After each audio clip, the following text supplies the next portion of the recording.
عربي زده کړه په پښتو ژبه. السلام عليكم. السلام علیکم. Peace be upon you. وعليكم السلام. وعلیکم السلام. And peace be upon you too. كيف حالك؟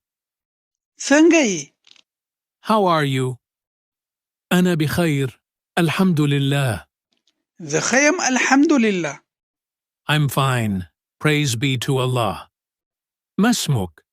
ستا نوم څه دی؟ What's your name? اسمي هاشمي. زما نوم هاشمي دی. My name is Hashimi. من أين أنت؟ ته له کوم ځایه یې؟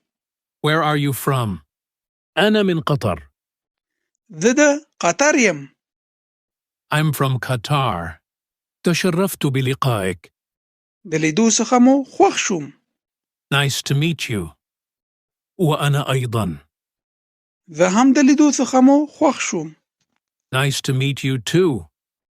د نورو درسونو لپاره موږ ټیک ټاک کې فالو کړئ، یوټیوب کې زموږ عربیک پښتو اکیډمي چینل سبسکرایب کړئ او کابل کې که چاته اصلي د پیر ارشاد پکار وي نو لاندې واتس اپ شمیرې سره اړیکه ونیسئ. السلام علیکم ورحمت الله.